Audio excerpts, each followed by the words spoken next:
똑바로 우리 하나님 말씀 듣도록 하겠습니다. 시편 14편 말씀입니다. 14편. 어리석은 자는 그의 마음에 이르기를 하나님이 없다 하는도다. 그들은 부패하고 그 행실이 가증하니 선을 행하는 자가 없도다. 여호와께서 하늘에서 인생을 굽어 살피사 지각이 있어 하나님을 찾는 자가 있는가 보려 하신즉 다 치우쳐 함께 더러운 자가 되고 선을 행하는 자가 없으니 하나도 없도다. 죄악을 행하는 자는 다 무지하냐? 그들이 떡 먹듯이 내 백성을 먹으면서 여호와를 부르지 아니하는도다. 그러나 거기서 그들은 두려워하고 두려워하였으니 하나님이 의인의 세대에 계심이로다. 너희가 가난한 자의 계획을 부끄럽게 하나? 오직 여호와는 그의 피난처가 되시도다. 이스라엘의 구원이 시온에서 나오기를 원하도다. 여호와께서 그의 백성을 포로된 곳에서 돌이키실 때에 야곱이 즐거워하고 이스라엘이 기뻐하리로다. 아멘. 하나님의 말씀입니다. 자, 우리 여러분 성도님들이 시편 14편은 여러분 그 다윗이 지은 시인데 그냥 시가 아니고 지혜 시입니다. 여러분 시편을 보면 여러 종류의 시들이 있습니다. 대표적인 거는 여러분 비탄시예요. 탄식하는 시. 바로 우리 어제 말씀 같은 시편 13편은 다윗이 자기가 당한 고난으로 인해서 탄식하면서 기도하죠. 하나님 어느 때까지입니까? 어느 때 응답하시렵니까? 언제까지 숨어 계시렵니까? 하면서 다윗이 탄식하면서 기도한 탄식의 시가 있고요. 또 어떤 시는 이렇게 회개하는 시가 있습니다. 대표적으로 시편 51편 같은 경우는 다윗이 밧세바를 이렇게 간음한 거에 대해서 하나님 앞에 진실함으로 죄를 회개하는 그런 참회 시가 있는가 하면 여러분 또 하나 지혜 시가 있어요. 여러분 지혜 시는 뭐냐면요. 하나님께서 다윗같이 하나님과 동행하는 사람에게 그 하나님의 지혜를 깨닫게 하세요. 하나님의 은혜를 받을 수 있고 축복을 받을 수 있고 기도응답을 받을 수 있는 고난에서 구원받을 수 있는 어떤 고난도 이길 수 있는 그런 하나님의 지혜를 깨닫게 하세요.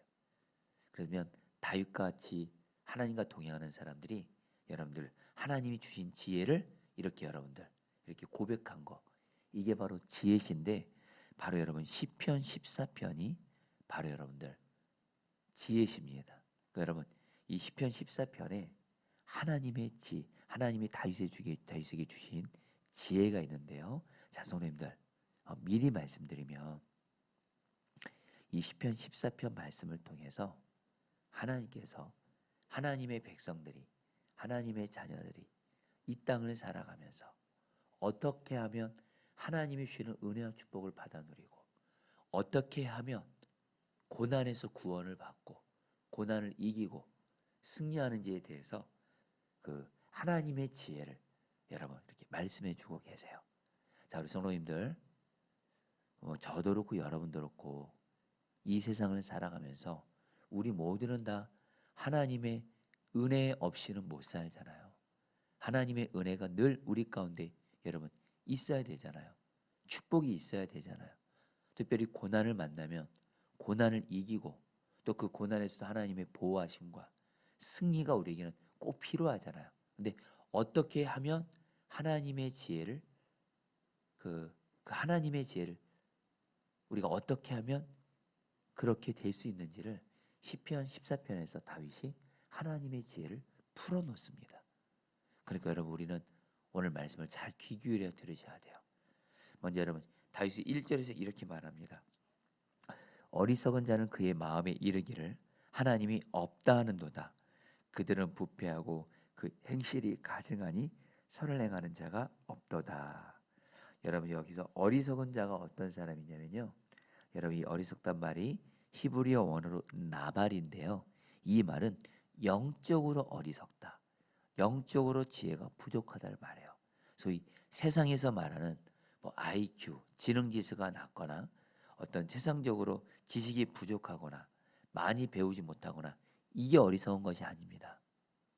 여러분 세상에서는 여러분들 뭐 지능 지수가 낮고 많이 배우지 못하고 지식이 부족한 것을 어리석다 말하지만 우리 하나님은 그렇지 않아요. 우리 하나님 앞에서는 어리석은 사람은 어떤 사람이냐? 영적으로 지혜가 부족한 사람이 지혜가 어리석은 사람인데 근데 대표적으로 어리석은 사람, 영적으로 지혜가 부족한 사람의 대표적인 것이 뭐냐면 하나님은 없다 이렇게 생각하고 믿는 사람이에요. 자, 성도님들, 아무리 세상적으로 지식이 많고 아무리 좋은 대학 나오고 아무리 많이 배우고 그래도 그 사람이 하나님 없다 이렇게 믿고 말하는 사람, 생각하는 사람, 그 사람 세상에서는 그 사람이 뭐 지혜롭다, 지식 있다 말할 수 있을지 몰라도 하나님 앞에서는 아닙니다. 가장 어리석은 자예요. 그러니까 여러분, 하나님 안 믿는 사람들, 하나님 없다는 사람들이 바로 여러분 어리석은 사람들이겠죠. 또 반대로 여러분들, 내가 지금 배운 것이 별로 없어요. 지식도 별로 없어요. 근데 하나님은 살아 계신다. 하나님은 나와 함께 계신다. 이렇게 믿는 사람, 진짜로 이렇게 믿고 생각하는 사람은요, 하나님 보시기에 지혜로운 사람이에요. 저 여러분들, 그런 의미에서 하나님을 믿는 우리는 지혜로운 사람이죠. 자, 그런데 여러분들, 너무 안타까운 현실이 있습니다. 하나님을 믿는 저와 여러분들은 하나님은 살아계시고 나와 함께 계시고 이것을 믿는 사람들인데, 안타까운 건 여러분, 우리도 살아가면서 안타까운 건 뭐냐면, 신앙생활하면서 하나님은 분명히 나와 함께 계신 것이 분명한데, 실제로 예수님이 내 마음 안에 성령으로 나와 함께 계시는데, 안타까운 건 주님이 나와 함께 하지 않는 것처럼 생각하고 말하고 행동하는 거예요. 바로 여러분, 우리 안에 계신 주님을 분명히 계신데, 분명히 그 주님은 계신데, 여러분 실제로 우리의 말하고 행동하는 것을 보면, 생각하는 걸 보면 주님이 안 계신 것처럼 삶을 살 때가 있어요. 그럼 안타까운, 그러면 우리도 여러분 주님 보시기에 어리석은 자라는 거예요. 자, 여러분 꼭 기억하십시오. 주님이 없다고, 하나님은 없다 라고 생각하는 어리석은 사람에게 나타나는 모습이 있습니다. 아까 여러분 1절 말씀 읽어드렸죠. 어리석은 자는 그의 마음에 이르기를 하나님이 없다 하는도다. 그들은 부패하고 그 행실이 가증하니 선을 행하는 자가 없도다. 하나님이 없다는 사람은 여러분들 어떤 일이 생겨요? 하나님 없어요. 하나님 두려워하지 않아요. 경외하지 않아요. 그러니까 어떻게 해요? 마음껏 죄 짓습니다. 마음의 생각뿐만이 아니라 말도 함부로 하고 행동도 함부로 하고, 말 그대로 하나님 없으니까, 하나님 없고 나를 보는 이 없으니까 그냥 여러분 죄를 마음껏 짓는 거예요. 여러분, 하나님이 없다라는 이것은 여러분들 죄를 짓게 하는 마귀에게 문을 활짝 열어주는 거예요. 그리고 반대로 여러분들, 저 여러분들이 하나님은 계시다, 살아계시고 지금 나와 함께 계신다. 하나님 아버지는 하늘에서 나를 보고 계시고, 내 마음에 계신 주 예수님은 성령으로 함께 계시면서 나를 보고 계신다. 그래서 그 주님을 경외하면서 마음의 생각조차 해서도 죄 짓는 것을 두려워하고, 말과 행동에 있어서도 여러분 죄 짓지 않기를 힘쓰려고 하고, 주님 말씀대로 순종하려고, 바로 이 사람이 여러분들 지혜로운 사람이에요. 지혜로운 사람. 저와 여러분들, 우리가 정말 여러분들 주님 보시기 지혜로운 사람은 다른 사람 아닙니다. 바로 주님이 살아계시고 나 함께 계시고 나의 모든 걸 보고 계신다. 그래서 그 주님을 바라보고 경외하면서 살아가는 사람, 그 사람이 여러분 지혜로운 사람이고요. 성도님들, 성경은 또 뭐라고 말하는지 아세요? 그 하나님을 경외하는 사람에게 지혜를 주세요. 여러분, 성경에서 말하는 지혜가 뭐냐면요, 바로 하나님의 뜻을 아는 거예요. 여러분, 하나님의 뜻을 아는 게 얼마나 중요한지 아세요? 여러분, 우리가 살아가면서 고난을 만나고 힘든 일을 만나고 어떻게 될지 모를 때 하나님을 경외하는 사람에겐 하나님이 지혜를 주세요. 하나님의 뜻을 알게 하세요. 그럼 그 뜻대로 순종만 하면 길이 열려요. 하나님이 반드시 그 사람에게 길을 여시고 살 길을 열어주세요. 여러분, 또 하나님을 경외하는 사람은요, 기도할 때 하나님의 뜻을 아는 지혜를 깨닫게 하세요. 여러분, 우리가 기도할 때 우리의 고민이 뭐죠? 무엇이 하나님의 뜻인지 모를 때가 많다라는 겁니다. 근데 여러분, 성경은 말하거든요. 하나님의 뜻대로 기도만 하면 그 기도는 응답 다 받는 거예요. 우리가 받지 못하면 기도하지 아니하며 구하여도 받지 못하면 우리의 정욕대로 구함이라. 하나님 뜻대로 구하지 않는 거예요. 여러분, 정말 여러분, 그래서 하나님을 경외하는 자에게 하나님을 경외하는 사람 자체가 바로 지혜로운 사람이고, 그런 사람에게 하나님이 하나님의 뜻을 아는 지혜를 주세요. 여러분, 이거 필요하잖아요. 우리가 이 세상 사람에서 어떤 일들을 선택할 때 정말 하나님의 뜻을 아는 지혜가 얼마나 많이 필요해요. 여러분, 저 같은 목회자도 말입니다. 이 교회를 목회할 때 하나님의 뜻을 아는 지혜가 너무도 필요해요. 그리고 여러분, 제가 오늘도 여러분 우리 김현희 사님에서도 기도했지만 정말 하나님의 뜻을 알고 기도하면 여러분 그 기도 응답되는 거예요. 여러분들, 어떤 기가 막힌 고난, 어려움을 만나도, 위기를 만나도 하나님의 뜻을 알고 그대로 나아가면 여러분, 하나님이 그 사람 길을 열어주신대도요. 여러분, 저 여러분들 하나님을 경외함으로 지혜로운 자 되시기를 주의 이름으로 축복합니다. 그러면서 여러분, 다윗이 2절에서 이렇게 말해요. 여호와께서 하늘에서 인생을 굽어 살피사 지각이 있어 하나님을 차가 있는가 보려 하시죠. 여러분, 지금 하나님께서요, 지금 하늘에도 계시죠. 또 우리 마음에도 계시죠. 그러면서 누구를 찾고 있어요? 어떤 사람에게 은혜를 부어주고 축복을 부어주고 쓰기 위해서, 그리고 어떤 사람이 기도를 응답해 주시고 찾고 계신다는 거예요. 근데 어떤 사람이에요? 지각이 있어 하나님을 찾는 자. 이 사람은 한마디 어떤 사람이에요? 하나님은 살아 계신다. 그리고 하나님은 나와 함께 계신다. 그래서 그 하나님을 바라보면서 죄 짓는 거 무서워하고, 작은 죄 하나라도 지면은 철저히 회개하고, 그리고 주님 말씀이면 오직 순종하려고 하고, 그런 사람을 찾고 계신다라는 거예요. 그리고 그런 사람을 찾으시면 하나님은 은혜를 부어 주세요. 축복을 주세요. 고난을 이기게 하세요. 여러분들, 기도를 응답해 주세요. 여러분들, 저 여러분들 정말 하나님은 정말 살아계신다. 그리고 하나님은 나 함께 계신다. 그래서 그 나 함께 계시는 하나님 바라보는 눈이 열려져서 하나님을 경외함으로 정말 죄를 이기고 주의 말씀대로 순종하는, 특별히 여러분들 하나님 경외하는 사람은요, 작은 죄도 무서워합니다. 작은 죄 짓는 것도 두려워요. 아유, 뭐 이런 작은 죄 정도는 하나님이 이해해 주시겠지. 아닙니다. 마음의 생각으로도 여러분들 죄된 생각 품는 것도, 여러분 절대로 주님 경외하는 사람은 그제 곧바로 예수님의 보혈로 의지해서 회개하고 예수님의 이름 마귀 대적하면서 마음에 있어서도 죄 안 짓기를 힘써요. 여러분들, 바로 이런 사람에게 하나님이 지혜도 주시고 은혜 주시는 거예요. 우리 저와 성도님들 모두 정말 남께 하시는 하나님, 그 바라보는 눈을 열려져서 지금 하나님이 나의 모든 걸 지금 다 보고 계신데도요, 오늘 성경에 다윗은 말해요.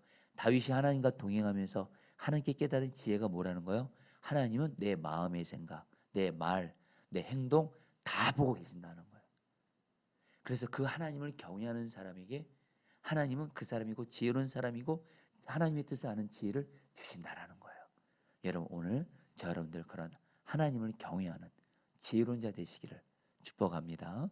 그러면서 여러분, 두 번째로, 근데 안타까운 게 뭐냐면요, 다윗이 살던 시대에 다윗이 뭐라고 말하냐면, 이렇게 하나님은 정말 살아계신다, 함께 계신다, 우리의 모든 걸 보고 계신다.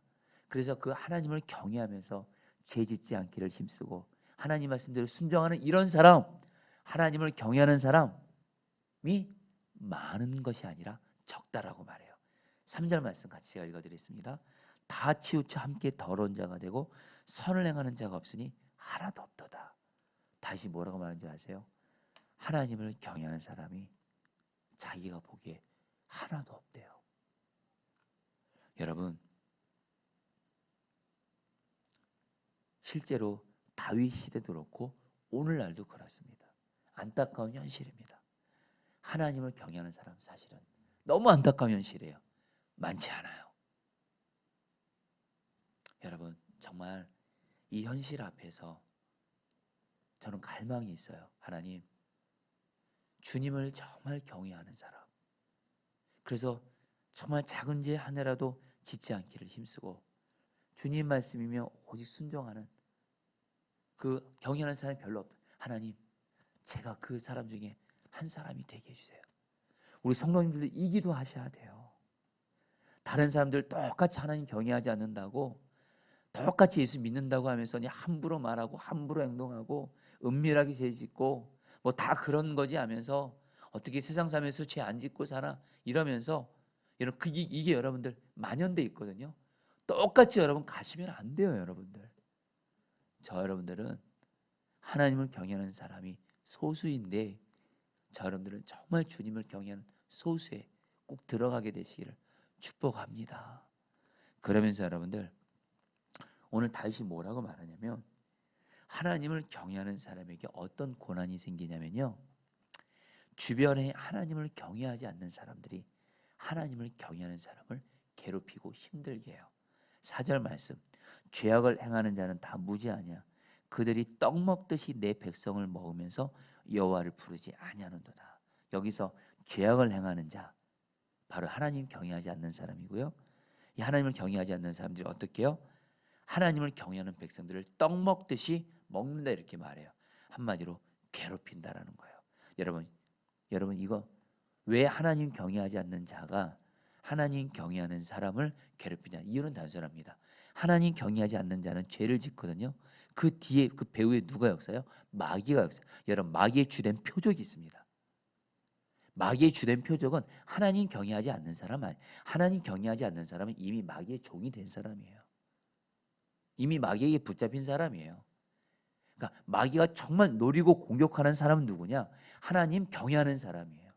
그래서 여러분들, 마귀는 하나님 경외하지 않는 사람을 통해서 하나님 경외하는 사람을 괴롭힙니다. 대표적인 예가 가정에서, 교회에서, 직장에서 이런 일들이 얼마나 많이 일어납니까? 가정에서, 정말 가정에서 나는 하나님을 잘 믿고 경외하려고 해요. 근데 가족들 중에 하나님 경외하지 않고 믿지 않는 가족들이 오히려 여러분들 하나님 경외하는 가족들 괴롭히는 경우, 핍박하는 경우 얼마나 많습니까? 직장은 두말할 필요도 없고, 여러분 교회도 말입니다. 교회도 말입니다. 하나님 경외하지 않는 사람은 그냥 마음대로 말해요. 함부로 말해요. 심한 말 막 말해요. 근데 하나님 경외하는 사람은 말 한마디 함부로 못해요. 행동 함부로 하나 못해요. 그러니까 당연히 뭐예요? 괴롭힘 당하죠. 그래서 겉으로 보면 여러분들, 하나님 경외하지 않는 사람이 하나님 경외하는 사람 이기는 것 같아요. 근데 여러분 꼭 기억하세요. 5절 말씀에서 이렇게 말씀합니다. 하나님이 의인의 편이시니 행악자가 크게 두려워한다. 결국엔 하나님은요, 하나님을 경외하는 의인의 손을 들어주세요. 편이 되셔서 승리를 주세요. 그리고 6절에서 오직 여호와는 그의 피난처가 되시는도다. 여러분들 뭐예요? 하나님이 반드시 하나님을 경외하는 사람은요, 아무리 주변에서 그 사람을 괴롭히고 힘들게 해도, 마귀가 아무리 그 사람을 무너뜨리려고 해도, 하나님 경외하는 사람은요, 하나님께서요 당신의 생명을 걸고 지켜주시고 보호해주고 계세요. 할렐루야. 성도님들, 하나님 경외하는 것이 바로 나를 괴롭히는 사람들, 마귀가 나를 삼키려고 하는 이 세상에서 하나님의 보호하심을 받는 길이 바로 뭐예요? 하나님 경외하는 거예요. 성도님들, 하나님 경외하심으로 하나님의 보호하심을 받게 되기를 축복합니다. 이제 마지막으로 여러분들 7절 말씀, 이 말씀을 마지막으로 붙들고 기도할게요. 여러분, 다윗이 고백합니다. 하나님, 시온에서 나오셔서 이스라엘을 구원해 주십시오. 주님께서 당신의 백성을 그들의 땅으로 되돌려 보내실 때 야곱은 기뻐하고 이스라엘은 즐거워할 것입니다. 뭐예요? 지금 하나님을 경외하는 백성들이 지금 고난을 당하고 있어요. 큰 고난을 당하고 있어요. 근데 다윗이 뭐라고 말하는지 아세요? 하나님과 동행하면서 하나님을 경외했던 다윗이 하나님께 깨달은 지혜가 뭐예요? 하나님을 경외하는 사람은 하나님이 반드시 그 고난 중에서 그 고난을 이기게 하시고 승리하게 하시고 구원하게 하시고 결국에는 기쁨을 주신다라는 거예요. 아멘이세요, 여러분들? 지금 저 여러분들 중에 지금 고난으로 인해서 슬픈 분들 계세요. 우울한 분들 계세요. 살 길이 있습니다. 하나님 경외하세요. 하나님이 반드시 고난 가운데서 여러분 승리를 주심으로 우리에게 기쁨을 주시는 줄 믿습니다. 자, 우리 오늘 말씀 붙들고 여러분이 기도하도록 하겠습니다. 2절 말씀입니다. 여호와께서 하늘에서 인생을 굽어 살피사 지각이서 하나님을 차가 있는가 보려 하신즉. 여러분이 기도하겠습니다. 지금 하나님이 지금 다 우리를 보고 계십니다. 어떤 사람이 하나님을 경외하나, 그 사람을 하나님은 지혜롭게 여기시고 또 하나님의 뜻하는 지혜를 주십니다. 주여, 내가 정말 나의 모든 것을 보고 계시는 하나님을 바라보는 눈이 열려져서 하나님은 살아 계신다, 나와 함께 계신다, 이것이 믿어지고 하나님 바라보고 경외함으로 지혜로운 자가 되게 하시고 특별히 하나님의 뜻을 아는 지혜가 내게 있게 하여 주시옵소서. 우리 주여 몸부리셔 기도하시겠습니다.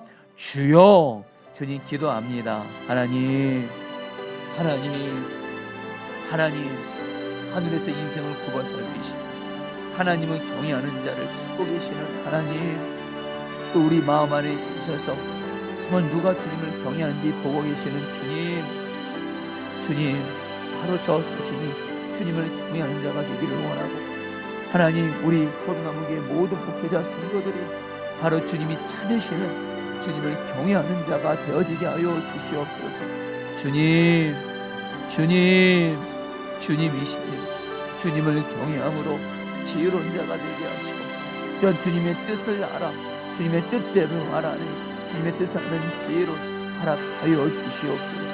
오 주여 진정 주님을 경외함으로 죄를 이기게 하시고 주의 말씀대로 순종하게 하시고 그러면 주님 앞에 진정 지혜로운 자로 인정받게 하시고 주님의 뜻을 아는 지혜로 충만하게 하여 주시옵소서. 주님 감사합니다. 찬양합니다. 6절 말씀 붙들고 기도하겠습니다. 너희가 가난한 자의 계획을 부끄럽게 하나 오직 여호와는 그의 피난처가 되시도다. 여러분, 주님께서 말씀하십니다. 하나님을 경외하는 자는 하나님이 그의 편이 되어 주셔서 하나님이 반드시 그를 보호해 주십니다. 지켜 주십니다. 돌보아 주십니다. 주여, 이 시간 기도하겠습니다. 하나님, 내가 주님을 경외함으로 말미암아 정말 나를 보호하시는 그 하나님의 은혜를 경험하게 하여 주시옵소서. 나를 괴롭히는 사람들, 마귀가 나를 삼키려고 하는 이 모든 것에서부터 하나님을 경외함으로 하나님의 보호하심을 경험하게 하여 주시옵소서. 우리 기도하시겠습니다. 하나님, 이 시간 기도합니다.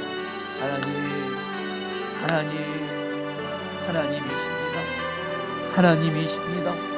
정말 하나님을 경외함으로 하나님의 보호하심을 경험하는 자가 되어지게 하여 주소서. 하나님을 경외하게 되면 마귀가 하나님을 경외하지 않는 자들을 통해서, 사람을 통해서, 심지어는 가족을 통해서, 교회 안에서는 또 교인들을 통해서 하나님 괴롭히고 힘들게 할 때가 있지만, 하나님, 오직 하나님은 하나님을 경외하는 자의 편이 되어주셔서 그를 보호해 주십니다. 그의 손을 들어주십니다. 우리가 하나님을 진정 경외함으로 말미암아 하나님의 보호하심을 경험하게 하여 주옵소서. 하나님의 지켜주시고 돌보심을 경험하게 하여 주시옵소서. 오 주님, 은혜 베풀어 주시옵소서. 마지막으로 7절 말씀 붙들고 기도하겠습니다. 하나님, 시온에서 나오셔서 이스라엘을 구원하여 주십시오. 주님께서 당신의 백성을 그들의 땅으로 되돌려 보내실 때 야곱은 기뻐하고 이스라엘은 즐거워할 것이다. 여러분 같이 함께 기도하겠습니다. 하나님은 하나님을 경외하는 자가 고난 당할 때 그 고난에서 하나님은 구원해 주시고 기쁨을 주신다고 하셨사오니, 하나님, 내가 하나님을 경외하게 하시고 그런 가운데 내가 지금 당하고 있는 이 고난으로부터 구원하여 주시고 이 고난을 이기게 하여 주셔서 하나님, 나에게 기쁨을 주시옵소서. 우리 마지막으로 주여 몸부림쳐 기도하겠습니다. 기도합니다. 주여.